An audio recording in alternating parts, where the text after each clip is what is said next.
दाऊदी बोहरा समुदाय के कार्यक्रम में प्रधानमंत्री अपनी बात रख रहे हैं। आइए सीधे चलते हैं। कोई ऐसा होगा जिसको पता ना हो। मैं दुनिया में कहीं पर भी गया,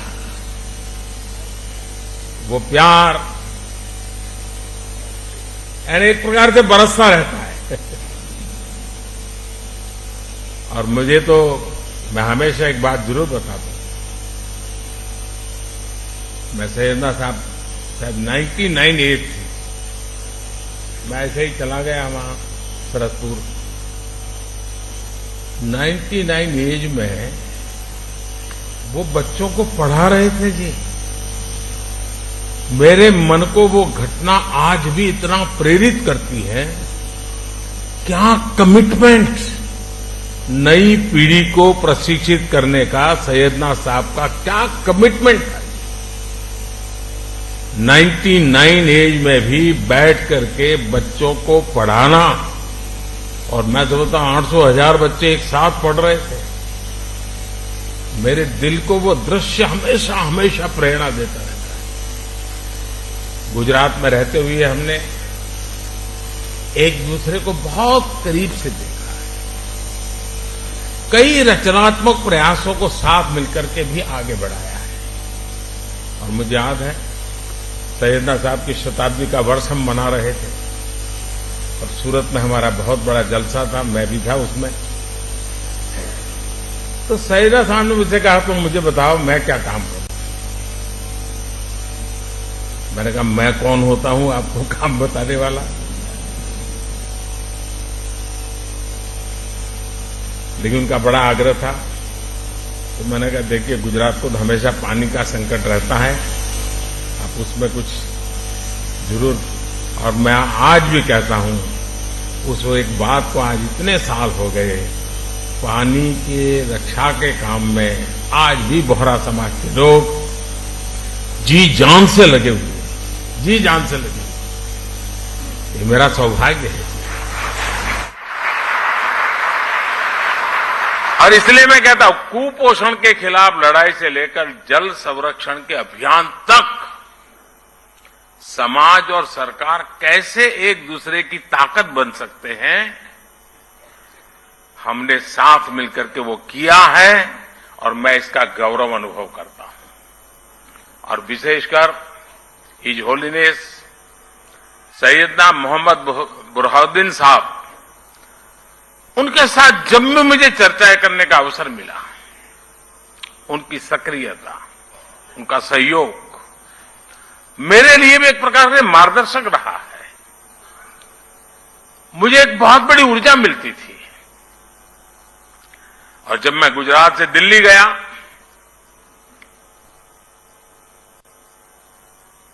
आपने गादी संभाली, वो प्यार आज भी बना हुआ है, वो सिलसिला चलता रहा। इंदौर के कार्यक्रम में his holiness doctor Syedna Mufaddal Saifuddin साहब और आप सब ने अपना जो स्नेह मुझे दिया था, वो मेरे लिए बहुत अनमोल है। साथियों, मैं देश ही नहीं, जैसा मैंने कहा विदेश में भी कहीं जाता हूं तो मेरे बोहरा भाई बहन रात में अगर 2 बजे भी लैंड किया है तो 2-5 परिवार तो आए ही है एयरपोर्ट पे। मैं उनको कभी कहता हूं इतनी ठंड में आप क्यों कर सुनाते? नहीं, बोले आप आए हैं तो बस हम आ गए। वो दुनिया के किसी भी कोने में क्यों ना हो, किसी भी देश में क्यों ना हो, उनके दिलों में भारत की चिंता और भारत के लिए प्रेम हमेशा दिखाई देता था।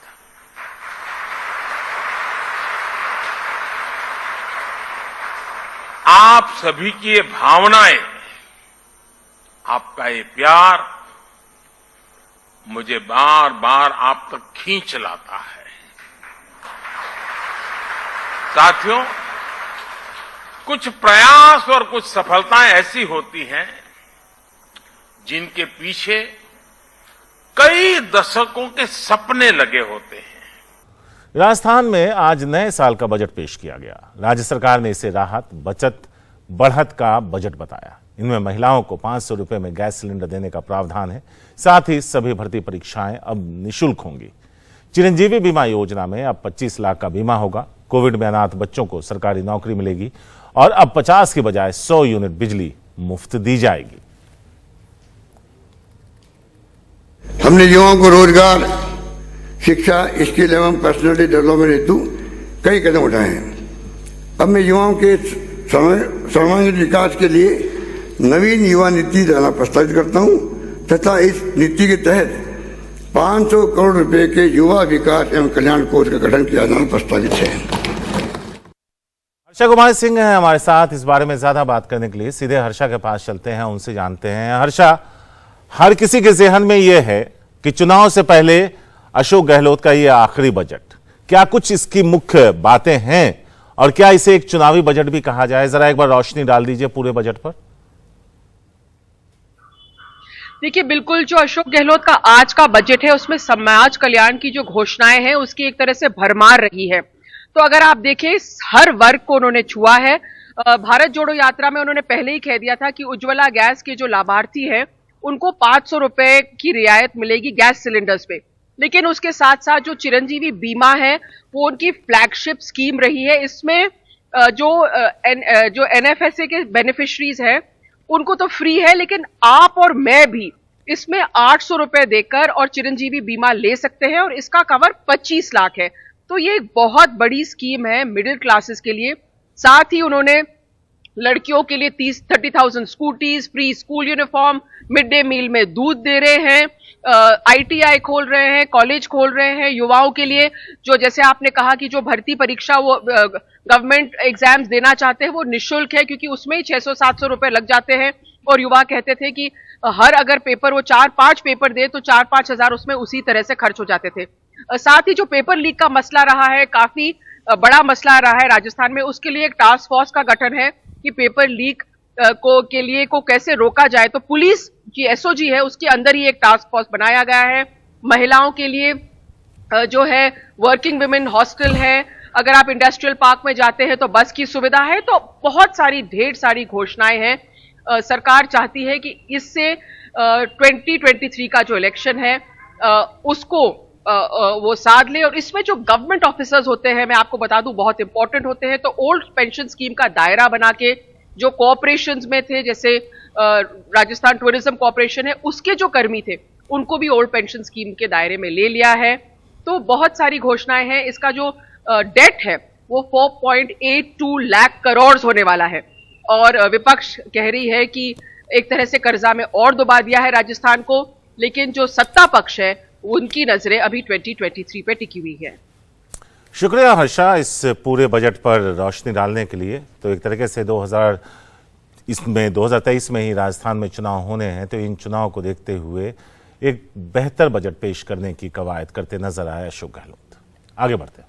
प्रधानमंत्री नरेंद्र मोदी ने मुंबई में वंदे भारत ट्रेन को हरी झंडी दिखाई। वंदे भारत को मुंबई से शिरडी को जोड़ा गया है। इस मौके पर पीएम मोदी ने कहा कि ये ट्रेनें आर्थिक सेंटर और आस्था के केंद्रों से जुड़ेगी और महाराष्ट्र में पर्यटन और तीर्थ यात्रा को बढ़ावा देगी। पीएम ने कहा कि 17 राज्य, 108 जिले वंदे भारत एक्सप्रेस ट्रेन से कनेक्ट हो रहे हैं। उन्होंने कहा कि देश में आधुनिक ट्रेन मेट्रो का विस्तार हो रहा है। इस साल के बजट में इंफ्रास्ट्रक्चर के विकास के लिए 10 लाख करोड़ रुपए रखे गए। प्रधानमंत्री ने कहा कि इंफ्रास्ट्रक्चर के विकास से रोजगार पैदा होगा। अक्कलकोट जैसे तीर्थ स्थलों पर ये सोलापुर मुंबई वंदे भारत एक्सप्रेस तेज कनेक्ट। कल रात हमने बताया था कि किस तरह से प्रधानमंत्री के मुंबई दौरे से पहले झुग्गी बस्तियों को ढक दिया गया। इस खबर के बाद अब इन झुग्गियों पर लगे कपड़ों को हटा दिया गया है जो बैनर के तौर पर वहां मौजूद थे। सोहित मिश्रा की ये रिपोर्ट। गुरुवार रात को हमने यहीं से खबर कर आपको बताया था कि किस तरह से प्रधानमंत्री नरेंद्र मोदी के मुंबई दौरे से पहले जो झुग्गी झोपड़ियां हैं उन्हें एक सफेद पर्दे से ढक दिया गया है और किस तरह से जो झुग्गी झोपड़ियां हैं उसे छुपाया जा रहा है। हालांकि इस खबर का असर अब देखने मिल रहा है। प्रधानमंत्री मोदी के आने से पहले झुग्गी झोपड़ियों को के बाहर जिस तरह से वो सफेद पर्दा लगाया गया था उसे हटा दिया गया है। अब यहाँ पर जो झुग्गियां हैं उसे कलर किया गया है। साथ ही साथ यहाँ पर अलग अलग पोस्टर्स, बैनर्स दिख रहे हैं और एक तरीके से आप देखें कि प्रधानमंत्री मोदी का स्वागत यहाँ पर किया जा रहा है। दरअसल प्रधानमंत्री मोदी शुक्रवार के दिन 2 वंदे भारत एक्सप्रेस ट्रेन का यहाँ पर वो हरी झंडी देखकर उनका स्वागत करेंगे। लेकिन जिस तरह से उससे पहले यहाँ पर ये जो सफेद कपड़ा लगाया गया था, इसे लेकर सवाल उठने लगा था कि प्रधानमंत्री के आने से पहले क्यों इस तरह से झुग्गी झोपड़ियों को छुपाया जा रहा है। क्योंकि आप गरीबी को हटाने की बात करें, लेकिन जो गरीब जहां पर रह रहे हैं वहां पर सफेद कपड़ा ना लगाए, तो ये हमारी खबर थी। लेकिन इस खबर के बाद अब जो यहाँ पर सफेद कपड़ा लगाया गया था उसे हटा दिया गया है। तो कहीं ना कहीं ये जरूर अच्छी बात है, जिसने भी ये इस खबर को देखा और उसके बाद एक्शन लिया गया है, ये अच्छी बात है। क्योंकि जो लोग हैं, ये आप देख सकते हैं, ये उनके दरवाजे हैं, ये उनके घर हैं, और इसी के आगे ये सफेद कपड़ा लगाया गया था, जिसके वजह से लोग दिख नहीं रहे थे। अगर उन्हें आना भी होता बाहर तो कुछ जगहों से एग्जिट दी गई थी जहां से वो बाहर आ सकते थे। लेकिन अब इसे हटाया गया है। प्रधानमंत्री मोदी 2:30 बजे के बाद मुंबई में यहाँ पर जब आएंगे तब वो मुंबई सीएसटी से ही वो जो गाड़ियां हैं उसको हरी झंडी दिखाएंगे। इसलिए आप देखेंगे कि मेरे पीछे भी आपको बड़े पैमाने पर पुलिस सुरक्षा नजर आएगी। और आज के इस खबर में बात प्रधानमंत्री मोदी की कवरेज की तो हम दिन भर कर ही रहे हैं, लेकिन एनडीटीवी की खबर का किस तरह से इम्पैक्ट हुआ है, किस तरह से असर हुआ है, ये ब्लॉग उसके ऊपर है कि हमने इस खबर को दिखाई और 12 घंटे के भीतर हम ये देखते हैं कि खबर का असर हुआ है। और जिस तरह से झुग्गी झोपड़ियों को सफेद चादर से ढक दिया गया था, अब उसे हटा दिया गया है। मुंबई से कैमरा पर्सन अशोक महाडिक के साथ सोहित मिश्रा, एनडीटीवी इंडिया।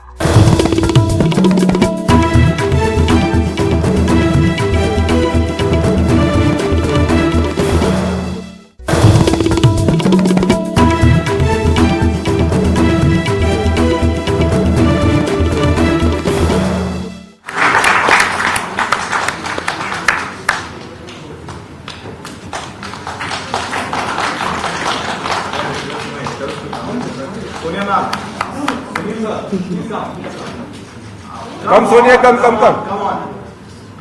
सोनिया, कम।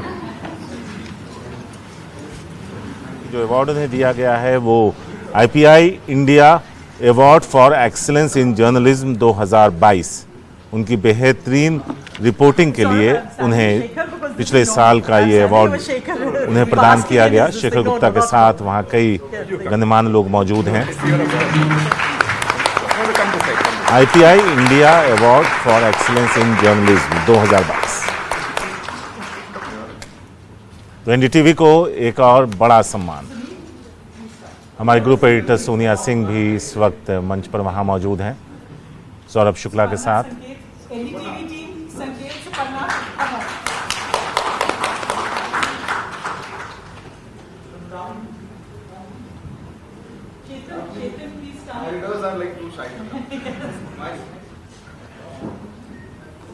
मंच पर senior managing editor Sunil Saini जो सौरभ शुक्ला के बगल में मौजूद हैं, संकेत उपाध्याय,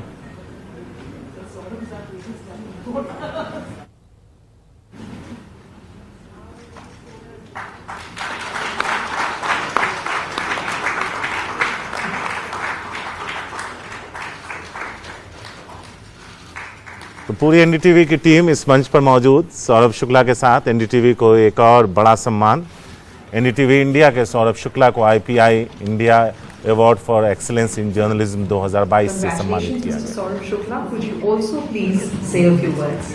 बहुत बहुत शुक्रिया। अब शेखर सर के बगल में बैठना ही एक अवार्ड है। हम सब लोग इतने छोटे हैं कि जब लोग पढ़ते थे तो शेखर सर को पढ़ते थे। Thank you justice Lokur, justice Lalit, Philip sir, Ravi sir, thank you so very much. अब इतना यहाँ पर बैठ जाना ही बहुत बड़ी बात है। और जस्टिस ललित, शेखर सर और शेखर सर ने तमाम चीजें बोली। एक बहुत इंपॉर्टेंट चीज है, हम सब लोग बहुत यहाँ पर और भी बहुत जर्नलिस्ट हैं जो हमारे साथ उतनी मेहनत करते हैं, पसीना बहाते हैं और आपको एक अच्छा रिपोर्टर बनाते हैं आपके एडिटर्स। जैसे सर ने कहा कोमी सर के बारे में या जेकब सर के बारे में, जो सीनियर्स होते हैं, वो स्टोरीज जो आपको असाइन होती हैं वो आपके एडिटर्स करते हैं। तो उसमें बहुत बहुत योगदान हमारे एडिटर्स का है। सुनील सर का जो कभी सामने नहीं आते और अभी भी फोन पर हैं और वो बोलेंगे बाद में तुमने मेरा नाम क्यों लिया।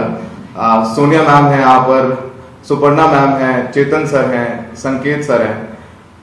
और सबसे बड़ी बात यह कि एनडीटीवी में हम सब लोग जब छोटे थे तो एनडीटीवी को देखते थे, और एनडीटीवी में काम करना, और एनडीटीवी ही एक ऐसी जगह थी जो आपको यहां तक पहुंचा सकती है कि आप शेखर सर के बगल में खड़े हैं, उनके साथ बैठे हैं और वो आपकी पीठ पर हाथ रख रहे हैं। तो शायद ये एनडीटीवी नहीं होता तो हमारे जैसे तमाम लोग हैं वो यहाँ नहीं होते, और बहुत सारे लोग हैं जो इंडस्ट्री में हैं वो इस रेड माइक की वजह से हैं, जो सबसे इंपॉर्टेंट है। और जब ये आप माइक कैरी करते हैं तो एक रिस्पॉन्सिबिलिटी भी कैरी करते हैं। तो ये अवार्ड उन तमाम लोगों के लिए जो यहाँ पर तो थे, और वो तमाम कैमरा पर्सन जो उतनी मेहनत करते हैं हमारे साथ स्टोरी पर। अशोक महाले साहब ने काम किया, अश्वनी मेहरा साहब ने काम किया, पूजा मैम है, तमाम कैमरा पर्सन के लिए, प्रोड्यूसर्स के लिए जो हमारी स्टोरी बहुत अच्छा बनाते हैं, उनकी सुपरिंग और बहुत सारी चीजें होती हैं जो कैमरे के पीछे करते हैं, उन सबके लिए अवार्ड। एनडीटीवी की टीम के लिए अवार्ड, जो जिस तरीके से हम लोगों ने काम किया है उस दौर में जब बहुत मुश्किल था काम करना, और शायद अब भी है। अब बात करेंगे जो स्टोरी जिसके लिए ये अवार्ड मिला है। ये लोग यही कहते हैं, जब यहाँ भी आए तो लोगों ने कहा कि ये बहुत बहादुर हो तुम, जो हेट स्पीचेस दी गई तुमने इनको एक्सपोज कर दिया। हेट स्पीचेस दी गई थी हरिद्वार में, हम सबको याद होगा 2021 में 3 दिन तमाम लोग वहां पर गए, धर्म संसद की गई और वहां पर तमाम बातें बोली गई। हमने उनको एक्सपोज नहीं किया, वो तो बोल ही रहे थे, पब्लिक इवेंट था। हमने एक्सपोज किया उस सिस्टम को, उस पुलिस को जिसको एक्शन लेना चाहिए था, उनको एक्सपोज नहीं किया। वो तो पब्लिकली बोल ही रहे हैं, और जब उन पर कोई एक्शन नहीं होता है तो हमने उनको एक्सपोज किया। और शायद जब हम ये बात बोल रहे हैं, और बाबा भी बैठे हुए हैं, मेरे पॉलिटिकल लीडर वहां पे छुप गए देख के, तो थैंक यू सो मच बाबा also. So coming back to the story, जब आप ऐसी स्टोरीज करने जाते हैं और जब वहां पहुंचते हैं तो पहली बात तो आपके एडिटर्स बहुत परेशान होते हैं कि संभल करके जाना मुश्किल बात है। अगर वो सामने वो लोग खुले में अगर ये कह रहे हैं कि एक धर्म के लोगों को काट देना चाहिए, मार देना चाहिए, या उनके अगेंस्ट जो ऑटोमेटिक नए वेपन्स हैं उनका इस्तेमाल करने चाहिए, और जब आप जाते हैं उनके पास जाते हैं, उनसे पूछने जाते हैं आपने ऐसा क्यों कहा, आप देखते हैं कि उनके पास तो पुलिस प्रोटेक्शन है जो ये बयान दे रहे हैं, तो ये वाकई में थोड़ा चिंता पैदा कर देने वाला है। क्योंकि कॉन्स्टिट्यूशन तो, सुरक्षा तो उनके हाथ में ही है, पुलिस वालों के हाथ में ही है, उनको कॉन्स्टिट्यूशन की रक्षा करनी है। तो ये शायद एक्सपोजे कह लें तो वो सिस्टम का है जो कॉन्स्टिट्यूशन की उस तरीके से प्रोटेक्शन नहीं करें जितनी करनी चाहिए। तो उस हेट स्पीच के बाद हरिद्वार में हुआ, और जब वो स्टोरी करी, it's part of my story also, and then when I went to the cops और उनसे पूछा कि भाई आपने, आपके यहाँ पर ये इवेंट हुआ, 3 दिन गुजर गए हैं, आपने कुछ कहा क्यों नहीं, किया क्यों नहीं? उन्होंने बोला हमारे पास कोई कंप्लेंट नहीं आई। फिर फिलहाल जब हमने स्टोरी करी और बताया किस तरीके से जो वो लोग हैं जो वहां हेट स्पीच दे रहे थे, उनके पॉलिटिकल कनेक्शंस क्या हैं, उनके फेसबुक पर किसी मुख्यमंत्री के साथ, किसी बड़े पॉलिटिशियन के साथ तस्वीरें हैं जो सिस्टम का हिस्सा हैं, जो मजबूर करती हैं पुलिस को कि वो कार्रवाई नहीं करें।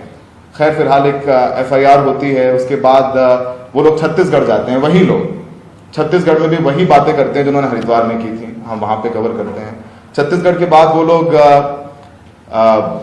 दिल्ली आते हैं, नेशनल कैपिटल, वहां पर भी सारी बातें करते हैं। फिर हम लोग स्टोरीज करते हैं, फिर एक FIR होती है, मामला सुप्रीम कोर्ट पहुंचता है। सुप्रीम कोर्ट कहता है कि ऐसे हेट स्पीचेस नहीं होनी चाहिए, और फिर भी वो बोलते हैं कि ऐसा नहीं होना चाहिए, और उनका वो ऑब्जर्वेशन था। फिर भी वो लोग ऊना जाते हैं, हम उनके पीछे ऊना भी जाते हैं, और ऊना में भी, हिमाचल प्रदेश में भी वो वही बातें कहते हैं जो उन्होंने हरिद्वार में कही थी, और उस बात के 3-4 महीने गुजर जाते हैं और बातें कहते हुए आने लगातार, उनको एप्रिसिएशन मिल रहा है, उनको लोग सपोर्ट कर रहे हैं, उनके फेवर में लिख रहे हैं। फिर उसके बाद शायद हमारी स्टोरी थी और कपिल सिब्बल सर रिप्रेजेंट कर रहे थे, और वो कोर्ट में, सुप्रीम कोर्ट में मेंशन हुई, और सुप्रीम कोर्ट ने अगला उनका हेट स्पीच होना था उत्तराखंड में फिर से एक बार, और सुप्रीम कोर्ट ने कहना पड़ा कि अगर ये लोग वहां पर जाके धर्म संसद करते हैं तो चीफ सेक्रेटरी के ऊपर एक्शन होगा। और जब सुप्रीम कोर्ट ने जैसे एक्शन की बात की, उनका वो पूरा इवेंट कैंसिल हो जाता है, कुछ नहीं होता है। तो अगर सुप्रीम कोर्ट की जरूरत पड़ जाए, वो जो एक बीट कांस्टेबल कर सकता है, तो आप सोच लीजिए कि शायद आज तमाम वो लोग हैं, वो आज भी वही कह रहे हैं, बहुत बड़े सेलिब्रिटी स्टेटस के बाबा हैं, उन्होंने अभी रिसेंटली वही बातें कही राजस्थान में जो उन लोगों ने कही। नाम लेना उनका मुमकिन नहीं होगा, और अभी तक उनके अगेंस्ट भी कोई एक्शन नहीं हुआ है। शायद सुप्रीम कोर्ट या कोर्ट बोल दे तो शायद कोई एक्शन हो। तो ये सबसे बड़ी विडंबना है कि उन चीजों को सेलिब्रेट किया जाता है। क्यों मोहन भागवत को कहना पड़ता है कि आप हर हिंदू को हर मस्जिद में शिवलिंग ढूंढना बंद कर देना चाहिए? जैसे वो बयान देते हैं वो बातें बंद हो जाती हैं, अब उसके बारे में चर्चा नहीं हो रही। चुनाव आते हैं, हेट स्पीच होती है, फिर हिजाब पे बात होती है, बुलडोजर पे बात होती है, फिर अचानक चुनाव खत्म हो जाते हैं और बातें बंद हो जाती हैं।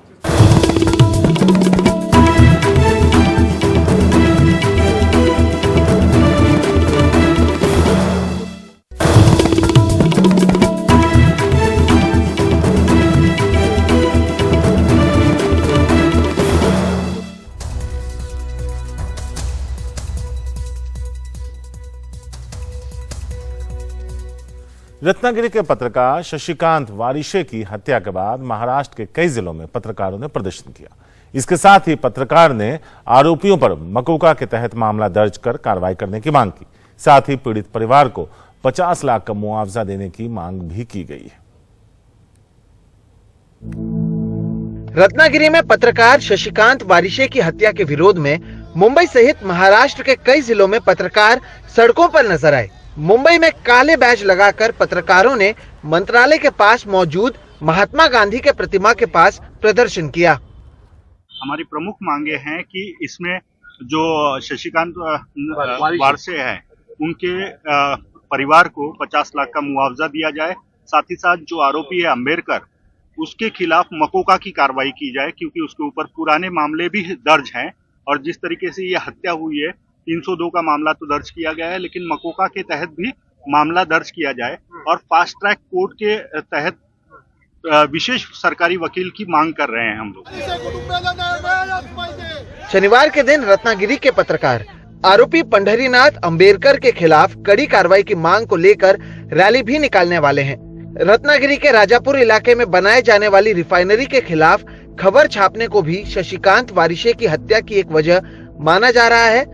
शुक्रवार को प्रदर्शनों के जरिए राज्य में पत्रकारों की मौजूदा स्थिति पर भी चिंता व्यक्त की गई। इनकी जो हत्या हुई, तो हत्या की वजह ये थी कि वो रिफाइनरी का विरोध कर रहा था, रिफाइनरी के खिलाफ वो लिख रहा था, इसके लिए उसकी हत्या हुई। तो इस तरीके से जब किसी इंटरेस्ट को छूते हैं पत्रकार, जो सही मायने में पत्रकार का काम है, पत्रकार का काम यह है कि उसको अपोजिशन पार्टी की भूमिका अदा करनी चाहिए और वो ये भूमिका अदा कर रहा था, इसके लिए उसको मारा गया। और जिस तरीके से उसकी हत्या हुई, यह बिल्कुल स्पष्ट दिखाता है कि लोगों में बिल्कुल डर नहीं है, जिसको कहते हैं ना कि इम्प्यूनिटी का माहौल है कि हम पत्रकारों के साथ कुछ भी कर सकते हैं। महाराष्ट्र सहित देश भर में पत्रकारों के खिलाफ बढ़ते जा रहे हिंसा के मामले चिंताजनक हैं। देश में एक साल में औसतन 6 पत्रकारों की हत्या हो रही है, जिसके बाद अब पत्रकारों की सुरक्षा को लेकर भी सवाल उठ रहे हैं। मुंबई से अशोक महाडिक के साथ सोहित मिश्रा, एनडीटीवी इंडिया। चुनावी साल में मध्य प्रदेश बीजेपी की विकास यात्रा के पहिए कहीं कीचड़ में फंस रहे हैं तो कहीं बयानों में। 5 फरवरी से यात्रा शुरू हुई। लोगों के सामने विकास कार्यों और योजनाओं का गुणगान किया जा रहा है। इस दौरान कहीं बदइंतजामी पर नेता अफसरों पर भड़क रहे हैं तो कहीं जनता नेताओं को खरी खोटी भी सुना रही है। विकास को ढूंढकर जनता को बताने के लिए मध्य प्रदेश बीजेपी के नेता कार्यकर्ता 21 दिन में 230 सीटों पर औसतन 210 घंटे सड़क पर बिताएंगे। 1070 मंडल और 64,100 बूथ भी यात्रा के दायरे में हैं। बीजेपी इसे सरकारी यात्रा बता रही है। सरकार का मकसद है कि सभी शासकीय योजनाओं को गांव-गांव तक जन जन तक पहुंचाया जाए। यात्रा के दौरान सरकारी विभाग भी ग्रामीणों को योजनाओं का लाभ देंगे।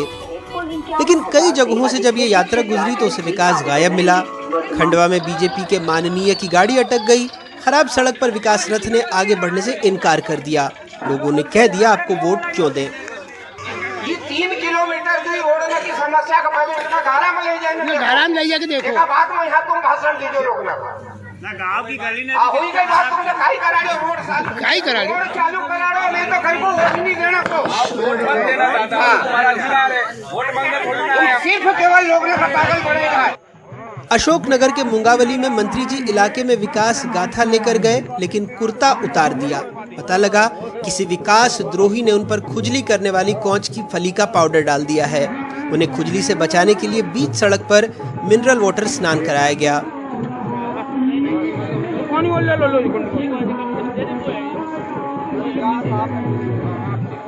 शिवपुरी में कैबिनेट मंत्री का दर्जा प्राप्त जसवंत जाटव ने तो कह दिया कि उनके जिले में विकास के लिए सुविधा शुल्क देना पड़ता है। मैं कह सकता हूं पूरी गारंटी के साथ कि हमारी दोनों तहसील में कोई भी नामांतरण, कोई भी बंटवारा, कोई भी दुरुस्ती बिना सुविधा शुल्क के नहीं हो रही है। कोई भी फाइल अपने आप को भी आने की तरह साफ करें। पन्ना में अस्पताल का विकास एम्बुलेंस से आया। दरअसल विधायक प्रहलाद लोधी की तबीयत बिगड़ गई।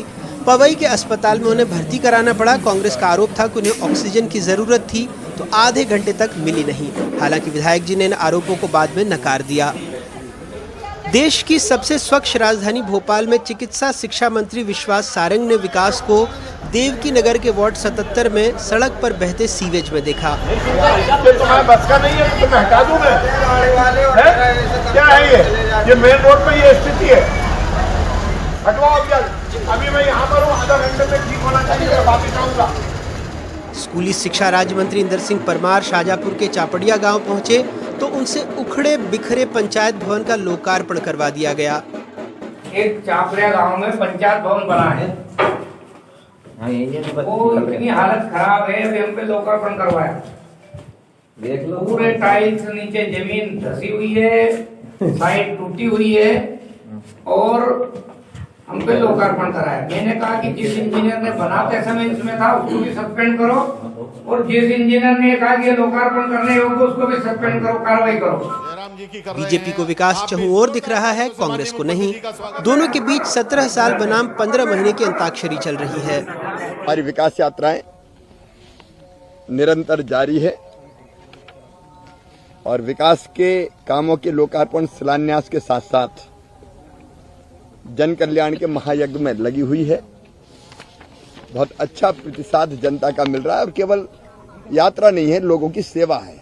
एक ने अनेकों नवाचार करने के कारण यात्रा बहु उपयोगी, बहुआयामी हो गई है और सफलता के साथ चल रही है। भारतीय जनता पार्टी की सरकार 18 सालों से है और अब जब चुनाव नजदीक आ रहे हैं तो इन्होंने विकास यात्रा निकाली है। हमारा तो सीधा सा प्रश्न इनसे यही है कि आपने ऐसा विकास किया है प्रदेश के अंदर कि इसमें सबसे ज़्यादा भ्रष्टाचार हुआ है, सबसे ज़्यादा गबन हुए हैं, सबसे ज़्यादा घोटाले हुए हैं और कमीशन खोरी हुई है। ऐसी कोई योजना नहीं जिसमें आपने कमीशन खोरी ना की हो, भ्रष्टाचार नहीं किया हो। और माननीय कमलनाथ जी की जब 18 महीनों की सरकार बनी थी उस वक्त तो उन्होंने कहा था जो कार्य किए थे वो जनता आज भी पसंद कर रही है। वैसे आरोप प्रत्यारोप से सबसे अलग तस्वीर पन्ना से आई, जहां सरकारी विकास यात्रा में कलेक्टर साहब ही 25 साल बाद यानी आजादी के शताब्दी वर्ष में भी बीजेपी सरकार बनाए रखने की अपील जनता से करने लगे। हमारे प्रधानमंत्री जी का सपना है कि जब शताब्दी मिले तब भी यही सरकार रहे, यानी आपको अगले 25 साल तक इसी शिद्दत से, इसी मेहनत से आपको इस सरकार के साथ आपको बने रहना है। किसी के भटकाने, किसी के भरमाने में आने की बिल्कुल जरूरत नहीं है। चुनावी साल में सरकार पूरी ताकत लगा रही है, मेहनत कर रही है ये बताने में कि विकास यही है। बस उसे दिखाने के लिए वो जनता के दरवाजे पर आई है। अब लिस्ट बेहद लंबी है, बूथ बहुत ज़्यादा हैं, यानी काम ज़्यादा वक्त कम, सो पूरी सरकारी मशीनरी भी लगी हुई है हर बूथ तक जो पहुंचना है। लेकिन क्या करें, कभी कभी विकास खराब सड़क में या बदहाल अस्पताल में फंस जाता है तो उसे निकालने के लिए सरकार को पूरी शिद्दत से लगना पड़ता है, विज्ञापनों के जरिए, सुर्खियों के जरिए। मध्य प्रदेश में अपने ब्यूरो सहयोगी और भोपाल से कैमरा पर्सन रिजवान खान के साथ अनुराग द्वारी, NDTV इंडिया।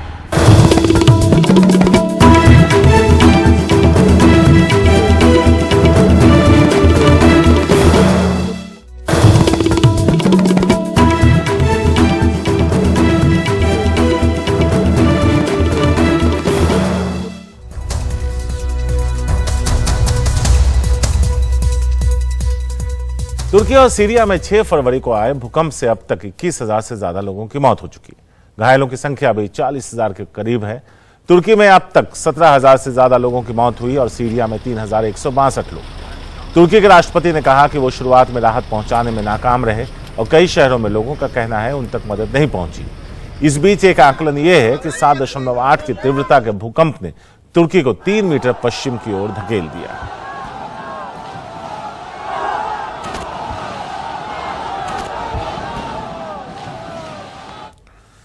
तुर्की में भारत के राजदूत डॉक्टर वीरेंद्र पाल से बात की हमारे सहयोगी उमाशंकर सिंह ने। तुर्की में भूकंप ने जिस तरह की तबाही मचाई है, भारत ने मदद का हाथ पहले दिन से ही बढ़ा दिया। ऑपरेशन दोस्त यहाँ पे भारत चला रहा है और खुद उसकी जो देखरेख है वो यहाँ पे भारत के राजदूत डॉक्टर वीरेंद्र पॉल कर रहे हैं। वो हमारे साथ बात करने के लिए अभी मौजूद हैं। सर, किस तरह से हम लोग मदद कर रहे हैं, कितनी खेप यहाँ तक पहुँची है और क्या कुछ हम कर रहे हैं यहाँ पर?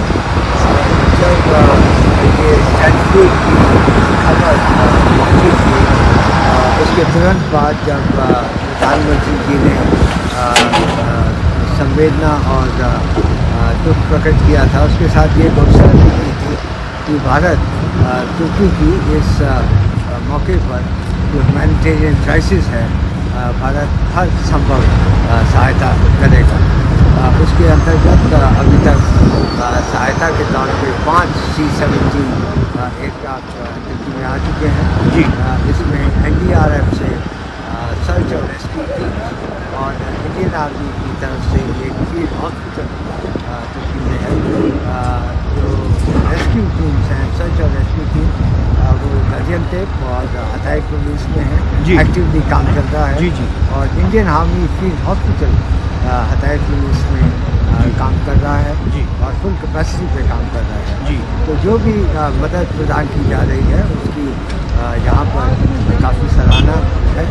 और ये जो भारत ने इस क्राइसिस के मौके पर जो रिस्पॉन्स किया है, इट्स मच अप्रिशिएटेड। कितनी टीम हमारी है NDRF की, और जो 5 हमारे प्लेन्स आए उसमें कितना मटेरियल आया यहाँ पे लोगों के डिस्ट्रीब्यूशन के लिए? जो NDRF की यूनिट्स हैं, सर्च और रेस्क्यू यूनिट्स जो हैं, 101 NDRF के टीम के मेंबर्स आए हैं। उसके बाद 99 member expert medical team Indian army field hospital के लिए है। और जो तुर्की की रिक्वेस्ट पे जो लास्ट C-17 एयरक्राफ्ट आया था, उसमें एक 51 लोगों का एक टीम आई थी NDRF की, जो कि अभी हताई प्रोविंस में जी। और महिला कर्मी भी NDRF की आई है जो पहली बार है, वो किस तरह के काम में जुटी हैं, कैसे मदद करेंगे? जैसे बाकी जो टीम मेंबर्स हैं, बहुत ही एक्टिवली महिला कर्मी भी अपना योगदान दे रही हैं और ये चीज़ यहाँ देखा जा रहा है और बहुत अप्रिशिएट भी हो रहा है जी। एक कंसर्न इस बात को लेकर है कि जो भारतीय मूल के लोग यहाँ रहते हैं, जो भारतीय रहते हैं, उनको लेकर क्या जानकारी है अभी तक? क्या वो भी कोई जद में आए हैं इस भूकंप के, या सभी सकुशल हैं? किस तरह की जानकारी है आपके पास? इस भूकंप के एरिया में बहुत ज़्यादा भारतीय नहीं है।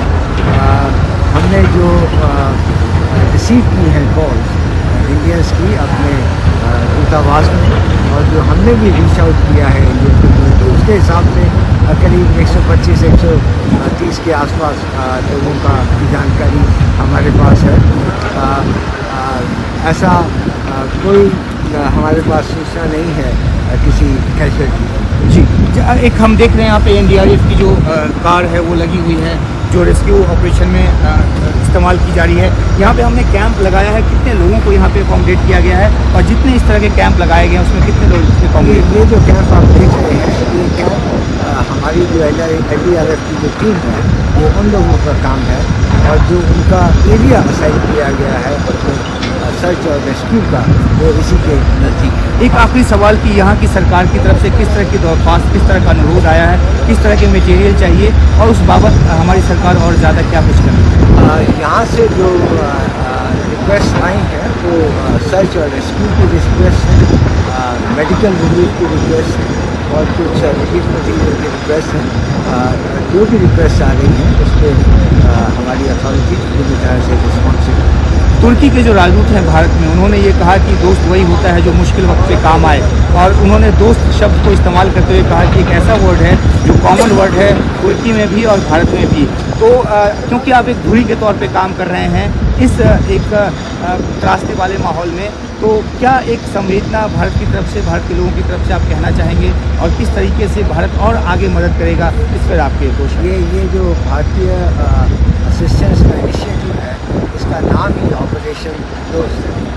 तो ये एक तरह से एक मैनिफेस्टेशन है कि सॉलिडारिटी और दोस्ती का भारत और तुर्की के बीच में, और ये जो सदियों पुराना जो सिविलाइजेशनल कॉन्टैक्ट भारत और तुर्की का, ये उसमें एक बहुत करीब है।